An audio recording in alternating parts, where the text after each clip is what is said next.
Welcome to the WNBF UK podcast.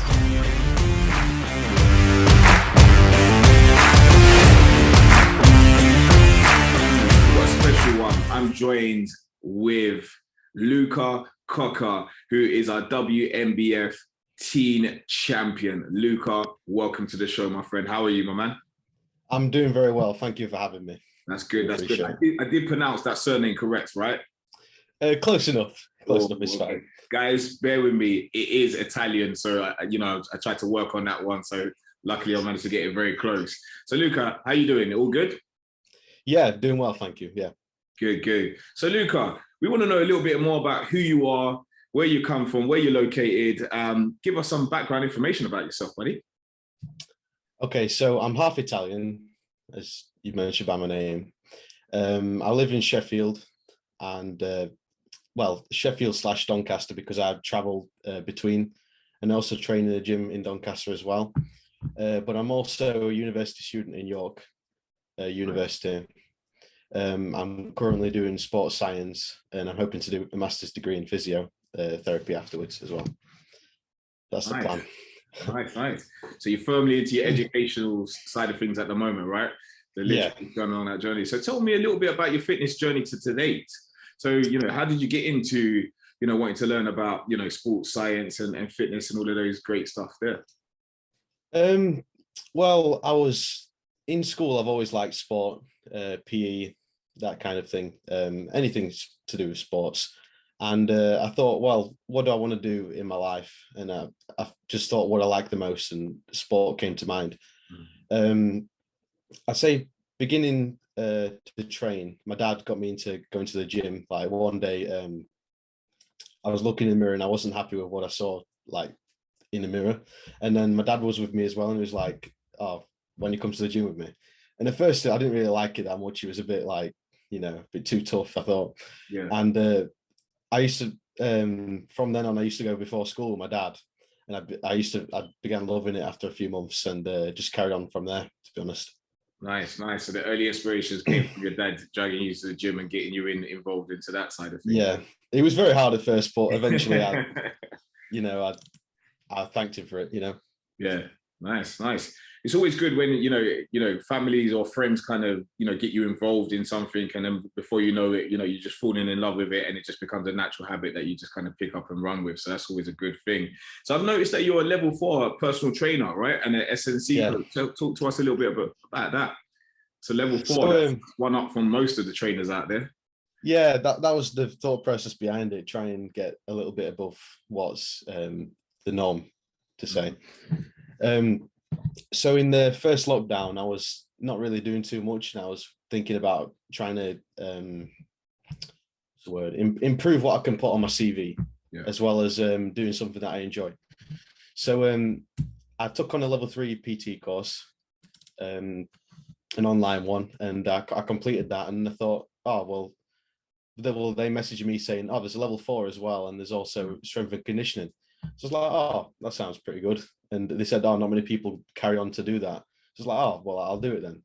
So I also did that in the lockdown as well. And I've always loved training my friends, helping my friends in the gym.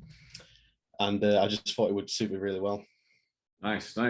Yeah, I definitely agree. Doing the level 4 will definitely give you separate you from the majority that are in the gym just operating as level 3 personal trainers, right? And then adding that S&C element on top makes it a bit more specific to who you can work with as well. So it widens your pool, right? So you can say, look, hey, I can work with specific athletes and kind of enhance their sports and, take them to that next level, which I think not a lot of trainers really think, how can I own a niche when I come into that space, right?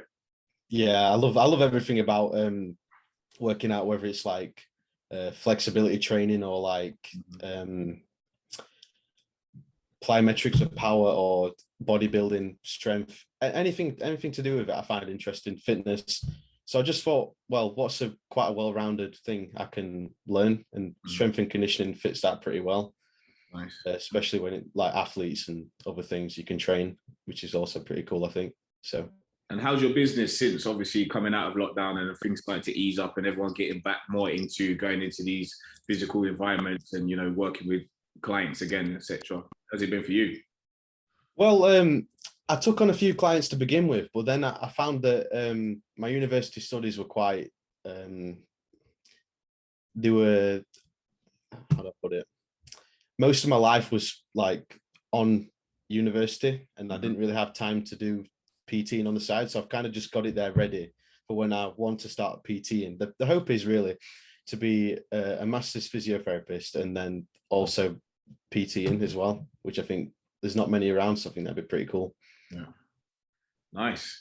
Excellent. So talk to me about some of your early bodybuilding inspirations, because obviously you know your dad got you into the gym, but there must have been some early bodybuilding inspiration, you know, people that you looked up to and you thought, oh wow, that's impressive. Talk to me about that. Definitely. Well, there's a name that you probably expect to hear all the time, Arnold and like Sylvester Stallone and Rocky. They're the main films that got me into train. I love the Rocky films. I'd say Franco Columbo, all the old school bodybuilding, you know, legends like Frank Zane, all people like that, and they were the first ones I watched. Now I watched that bodybuilding blueprint that Arnold did. I don't know if you've seen it. No, I don't think I have. No. It's quite a well-known video. Now I watched that and it was like about how he trained, what he ate, and basically everything to do with bodybuilding. And ever since then I was like, oh well, I'm just going to keep watching videos and find out as much as I can. Yeah. And then I started watching like John Meadows and all the legends of the sport, really. Yeah. Finding out what's the best way, like the most optimal way I can grow a certain muscle or cut down, or, you know, anything to do with bodybuilding. Nice. So how long was you training in the gym before you decided to compete, or even, you know, you even thought about the stage? You know, was you just training in the gym with your dad for a little while, and, you know, and then all of a sudden you just kind of thought, oh, I wouldn't mind getting up there? Yeah. So I started when I was 15. As I said, going before school, and I was kind of on and off. I was, as I said, like it was hard to get motivated for it because I wasn't that too keen on it to begin with. But I'd say a few years in, so the end of 2019, because I'm 19 now, so that's 2 years ago. I was starting to take it more seriously, and I was starting to try and learn the poses and you know, watching Olympias and stuff like that, and then. One of my dad's friends in the gym competed with the MPA, and he was in really good shape as well. And he was like, "Oh well, why don't you're in good shape? Why don't you come down and try a competition?" I was like, "Yeah, sure, I'll give it a go." And it got to it, like there was lockdowns and other things, and I was thinking, "Oh, maybe not. I might not compete." And the guy who run the MPA actually messaged me saying, "Oh, why don't you come and give it a go?" And that was a few months before, and I wasn't even starting prep or anything. No pressure, yeah.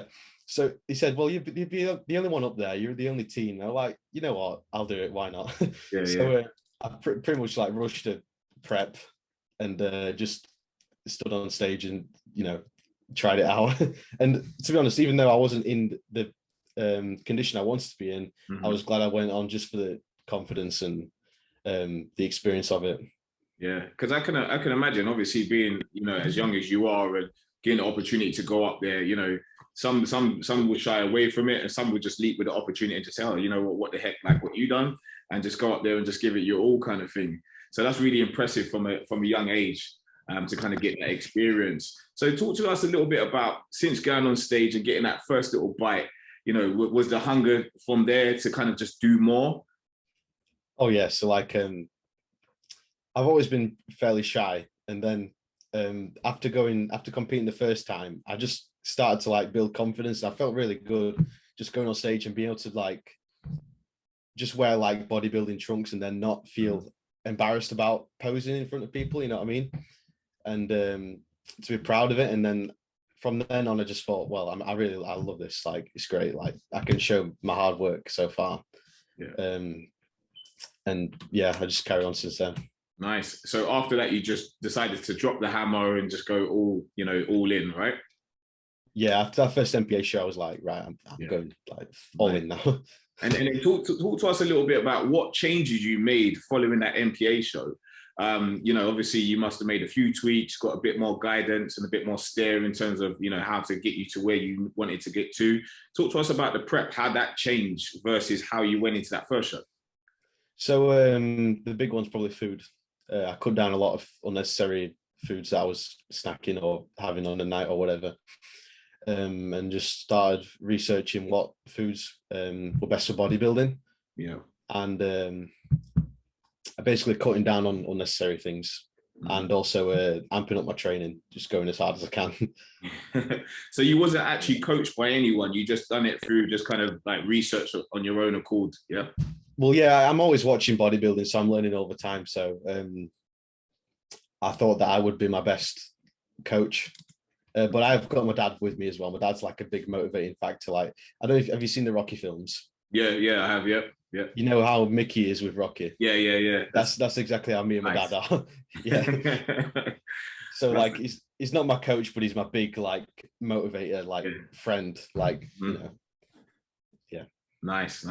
So you talked about the foods changed, the training changed. And was that everything that you just needed to do to kind of get you into that position that you needed to feel, okay, cool, right, next show, I'm just going to really just go out there and stomp it? What about posing? Did you make any tweaks to that? I forgot to mention that. Yeah, posing is like a big one. Like my first show, obviously, I did the poses every now and then, but I didn't realize the extent of how much you'd actually have to be doing them. Like it's an everyday type of thing. Yeah. If you want them to look the best they can, and obviously show off. Like if someone has a really good physique but they can't show it off, then it's like, what's the point of doing all that hard work? So I feel like if I can show off the best way I can, then that's obviously a big factor in determining whether I win a show or not. Yeah, 100%. And how did you kind of stay on track? How did you, maintain focus? Because obviously you're young, and obviously you're at university. Most of your friends will be wanting to go out partying, etc. How did you manage? Okay, not getting distracted from the overall goal and staying focused on your path and making sure that you crossed all those boxes that you needed to cross out to get to stage. I would say choosing to have friends who are good for me in a way, like they understand that maybe I don't want to go out drinking or whatever, and they don't really take offense to that, and they respect that I want to keep my head down and focus on training and everything else. So and university as well. I'm not really into often, which is quite lucky for my bodybuilding, so I can spend a lot of time in the gym and learning more as much as I can, practicing posing, etc. So it's all right. It's been fine. Yeah, I think it's really important to have the people that you have around you supportive and understanding of the process, right?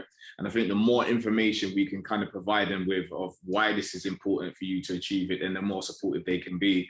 I think it's when people just don't really understand what prep is, or some of the things that you'll be going through during prep, and they're just thinking, oh, that's a bit odd, and not be able to relate with it. But the more we can openly discuss it and involve them in the process, the more the easier that process becomes, because they're fully on board and they will be supportive of you. And that's something I've, many athletes have said exactly the same thing, that all of their network have been very supportive in their push and their drive to stage. So that's helped along the way. So exactly. after you come off the MPA and then you decided to go back and hit it hard again, what was your next show after that? It was another MPA show. It was another one. So he said the first one wasn't enough, so he came back again. Yeah, I did another 2 MPA shows after that. Okay. And then I did the WNBF after that as well. Yeah. So, but the next MPA ones are bigger shows, like more prestigious shows. Okay. So I feel like I was driven to bring a better physique for them next shows coming up. Yeah. But yeah. So for every show that you went to, you just decided to keep up in the levels, keep working hard. I was obsessed with my pictures that I got back from Fivos, and I was like, "Where's my weak points?" And I just focused on that in my training mainly, as well as like amping everything else up as much as I can. So what was your typical type of training split when you was going into a show for that peak and leading into shows and stuff like that? Did you make any special modifications to your training? So after my first show, I started with an hour of cardio. Because I want to keep my food relative. I don't want to cut my food down too much. I want to kind of do a lot of my burning through my cardio as much as I can possibly. So I always started with an hour of cardio, and then I moved on to the weights. And there's a lot of like people and research saying like, oh, do it after, then you know, muscle glycogen, etc. Yeah. But I always found that doing it before, it was easier for me because I felt more motivated to do it. After I've done a really hard weight session, it was hard to jump on cardio for like extended periods of time, if you see what I'm saying. Yeah, yeah. Nice. And it gave you the desired look that you wanted for, right? Yeah, helped out a lot. That's nice. So talk to me about the WNBF UK Supernatural show. All right. So that was a big one that you went to, right? And you became the teen champion. All right. So talk to me about, you know, what you did going into that, because obviously, you know, you came from another show again. So you had your second run. Now you're going to go for your third one. You know, was this what, like, okay, cool, this one I want to really bring something epic? Or was it, okay, cool, let's just see what we can kind of bring just off the back end of that last show? That was like bring my absolute best. Like, this is to finish my year, basically. Okay, so that was your last show of the year. Yeah. I wasn't aware of the worlds at the time. So I'm just like, okay, let's see what I can do in this time leading up to the Supernatural show. Yeah. Nice. And then in terms of, you know, coming into that show, because I think, you know, for a lot of people, it's the first WNBF UK show. You know, was you kind of uncertain in terms of what to expect, or was you kind of thinking, okay, cool, it might be similar to like some of the other shows you've been to? What was going through your mind at the time? I thought it might be slightly different than the NPA shows. Just because of like the name of it and like how well presented it was. And like I knew as soon as I walked into the theater, like, wow, this is like a big thing. And everyone was like, I was speaking to a few competitors who were like, yeah, this is the biggest natural show there is. And I was like, wow, okay. I didn't realize reality kicked in, right? Yeah. I knew the name, but I was like, I knew there was other shows as well, but I didn't realize like that was like the biggest one. And I thought, wow, this is really cool. Yeah, nice. And then obviously as a team coming in through the ranks, okay, you're going to be with other athletes that are slightly older, done many other shows, etc., got a little bit more experience. How did that feel coming into that environment where there was multiple different athletes of different levels, with you being slightly younger? It was quite an honor to be like in the same class as everyone else, to be called like a bodybuilding athlete along with these other amazing athletes that were there. Especially seeing as though they actually put me on with the juniors as well, which was really cool. So it gave me like a chance to feel what the competition's like, and like the pressure of, you know, oh, am I hitting this pose? How am I hitting this pose compared to these other guys around me? You know what I mean? Yeah, no, definitely. And I think, you know, as you said previously before, you like to look at your photos, you like to kind of look at where your weak points are and kind of getting that broader spectrum, because that would have just given you more to kind of work with, right? In terms of saying, okay, this is where I'm currently at. This is where the next level is. How far am I from this? And what can I do to get me up to that level, right? Exactly, yeah. Nice. So then when you went up there and you was battling against the juniors, how did that feel? Was that, you know, talk to me about that experience when you touched the stage, or when you was backstage and they was about to get you on that stage? Because I don't think a lot of people know that excitement and adrenaline that's going through when you're at the side of the stage and you're pumping up and getting ready to be called out. You know, talk to me about how you was feeling then. So originally I had no clue what was going on with the juniors. I was like, okay, I'm the only teen, so I'll go out and give it my best. And then I was told, oh, you're going to go on with the juniors. I was like, oh, okay. so I'm walking in with these other guys. I'm like, these guys look great. This is amazing. This is awesome. So I was like, they called me out, and then they called these other guys out. Like, right, I've got to really, really go for it now. Let's see how I do against these juniors. And I thought I did okay. It was, as I said, it was an honor to be up there with them. Yeah. I think it's nice because you held your own. You held your own definitely up there. I think, you know, when you chucked into those, you know, those situations that you weren't expecting, you just got to just kind of run with it. You know what I mean? Show, okay, cool. This is what it is. Let me just like sing and dance with this because it just needs to happen, right? Yeah, exactly. Nice.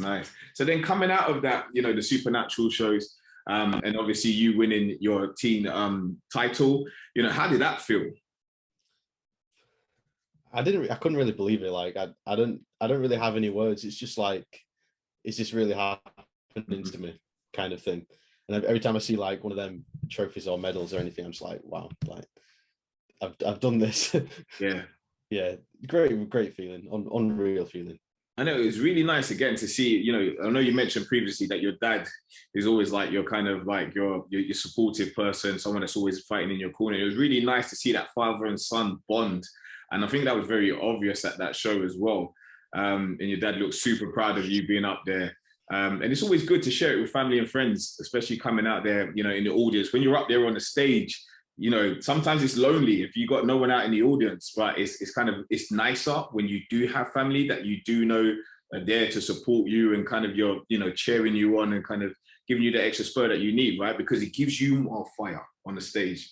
Well, it does for me. I don't know about for you, but tell me if it does. Definitely. You know what I mean? I think it excites you when you just hear your name being called by someone that you recognize their voice. It just kind of makes you feel, yeah, this is my time. I'm just going to maximize it, right? Yeah, exactly. Yeah, like I hear my dad like excluded from it. I hear everyone else in the crowd. Yeah. I hear my dad's voice, like it's ingrained in my head, like when he says something, and it's like, right, he shouts out to do something. I'm like, oh, I better do this. Like, he can see where I'm like, I might be not showing my best, like in my posing. So I might be like, oh, do this. I'm like, oh, better start doing this. Quick tweak. Yeah. No, it's great. Yeah, definitely. It's nice to have someone there supporting me. That's good. And, as close as we are, it's like, you know, it's like I have my best friend there, which is great.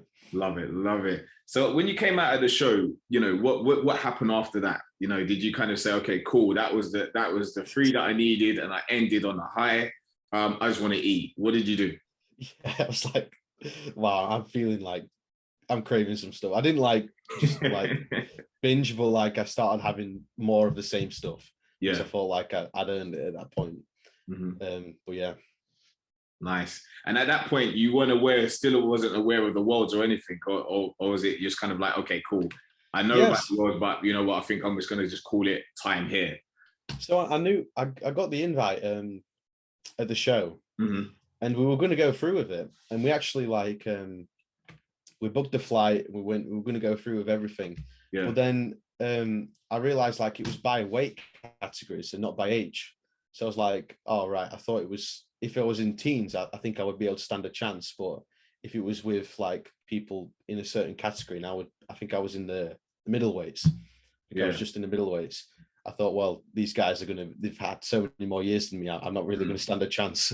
So I thought, well, it's a lot of money to travel down and a lot of different expenses. So I thought maybe in the future, if I can qualify again, then I'll definitely go.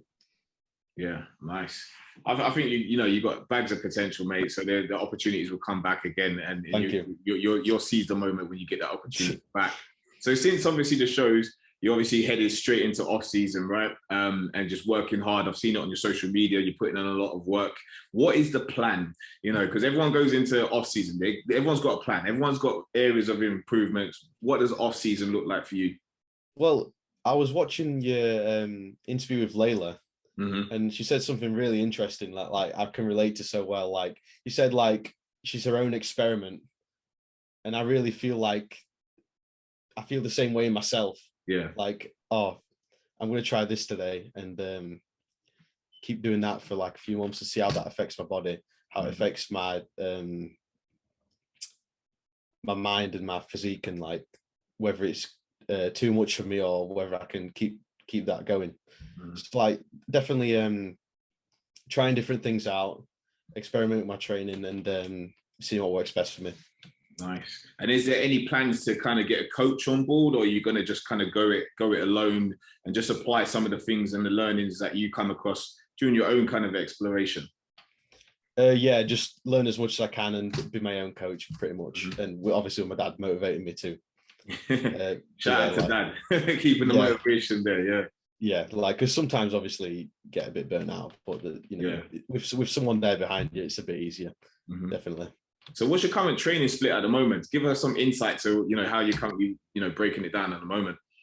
So, I do chest and triceps. It's like a push-pull leg split, but I do shoulders on their own day. So I'll do chest, triceps, back biceps, shoulders, and then either so if I did triceps with chest, then I would be doing it again on shoulders. Okay. Because then it would be having a rest while I'm doing biceps on back. And then I would be on legs. And then I would just repeat. And then so if I did triceps with shoulders, I would back on biceps with chest on Monday. Okay. You see what I'm saying? Yeah. So whichever part of my arms would fall into a different body part depending on the week. And what's the overall focus? What are you trying to bring up? What are the areas of weakness that you've identified that you said, okay, cool, this off season, I just want to bring up this just so I can just see a difference in my physique?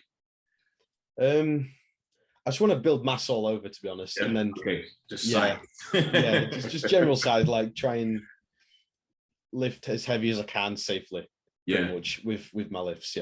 Nice. And obviously a lot of that's going to come through the foods that you eat. So obviously your foods have gone back up, and you're eating well. Talk to us about some of the foods that, that's the food choices that you kind of chosen. Because I think a lot of people, when they talk about, okay, cool, off season, they just think that everyone's just going to plow every bits of food into their system, but it doesn't really work like that, guys. If we're still going to maintain some level of decent physique, we need to kind of make sure it's quality foods over, bags of quantity of rubbish going in, right? So talk to us about some of these. Foods wise. So it's basically bodybuilding stuff that you hear all the time. So 5 boiled eggs in the morning with porridge and a glass of orange juice. Then I will train, have a protein shake, come home, have chicken and rice, and then I'll have tuna with rice later on. And then I'll have like snacks in between. But classic body. So you haven't jumped on the cream of rice hype or anything like that, no? I've seen a few things about it, but I kind of love the foods that I'm having at the minute, so I'm sticking with that. Yeah, and that's the thing. A lot of people don't realize the importance of finding foods that you're comfortable with, and you can eat on a consistent basis, and then you can just instill that consistency easily. If you've got variation of various different foods, it's going to be hard to kind of maintain that level of consistency, and then be able to monitor the bodily response to that, right? Yeah, exactly. Yeah, nice. So, and in terms of moving forward, what is the future plans for yourself, Luca? What's next? Are you competing in 2022 this year? Or are you going to be complete off season? Give us some insight. What's the plans? Yeah, I'm competing again in May, and then onwards. So I'll be doing the WNBF one in October. Nice. That will be my end show again, like my end goal. Doing my best for that time point, but still look good for the May shows. But obviously in October I will be at my best in terms of condition. Yeah, nice. That's wicked to hear, man. To get you back on the stage and obviously see you hit it up again, rolling with the big boys as well. So I'm guessing with your title, you no longer be a team, right? No, I'm turning 20 in 10 days. He's got to check his calendar to see it's 2020. Yeah, so you'll be moving up, right, to juniors, right? Yeah, I'll be moving to juniors. Yeah, so I'll definitely have some competition there. Yeah, it's definitely going to be a stiff one in the juniors, man. I've seen some epic juniors, and even at the last WNBF Supernatural show, we had an amazing junior who stole the show. Big up Ethan on that one. You know what I mean? So I think you're going to have some fun. And it sounds like you've got a clear plan ahead in terms of what you need to do. You've got your shows lined up. You've got your off-season plan already in check. And obviously you're keeping yourself accountable and working with your body as best as you can to get you to that stage that you need. So what advice would you give to the next teen champion coming through? You know what I mean? Or someone considering, okay, I think I can fit into that teen class. I think I can give it a welly. What advice would you give them? Don't sell yourself short because you're a teen. You can still do just as well as people who are older, like, don't think, oh, it's going to stop my growth or whatever you hear commonly. It's perfectly safe to train as a team, and to also train as hard as these other guys in their 20s as well. I feel like a lot of teens just like, they'll do a set, then go on the phone, and like, in my opinion, it throws my focus off when I'm trying to reply to someone's Snapchat in between the set. Like, I've come there to focus, and like, I feel like that's a big thing. Also, learn as much as you can, like constantly learn. Diet, don't neglect like the main things like sleeping, like, because people like to go out and then like sleep 2 hours, you know. That's a big thing. If they want to see growth, and they've got to sleep, and they've got to eat well, and train hard, really. Nice. And what are some of the lessons that you learned from obviously last season gone? What's some of the big ones that stood out for you that you kind of made you kind of think, oh wow, okay, cool, for this season I've got to make sure we make improvements on that? So one of the comments about my physique from the judges was that I could be slightly more conditioned. So I've kind of took that on board, and I'm like, right, I've got to start prepping slightly early this time, cut down food slightly a bit more, because I'm kind of like, because in my head I'm thinking, well, I want to get as much in as I can to build as much as I can. But at the same time, I've got to realize, well, when I'm cutting down for these shows, I will have to cut some food out as well, because it's inevitable. I can't just like do a lot of cardio and just, you know what I'm saying? Nice. It's always good to kind of take on board that constructive feedback and, you know, see if we can make some improvements to kind of bring something a bit different, especially from the judges. You know, they're the guys that's ultimately just marking us while we're up there. So we just need to make sure we take on board what they say. But Luca, it's been amazing having you on today's show. You know, it's great insight to hear from our team champion. And obviously, hopefully this will be useful for the next team champion coming through and those looking to compete with the WNBF UK. Obviously, we're going to look forward to seeing you in the October show. And that even goes really well with this next piece, guys. Remember, we have the first timers and the novice show on the 17th of July. That is this year. And then we have the big Supernaturals Open Championships on the 9th of October, which is the one that we're going to see the return of Luca. Big up our sponsors, CMP Nutrition. Guys, make sure you hit them up on the socials. Make sure you're following WNBF UK for much more podcasts and much more show information. Yeah, support the movement, like, follow, and share. Luca, it's been amazing, my man. Thanks for being on the show. Thank you so much for having me. Check out CMP, our sponsors, and sign up for our events at www.wnbfuk.com.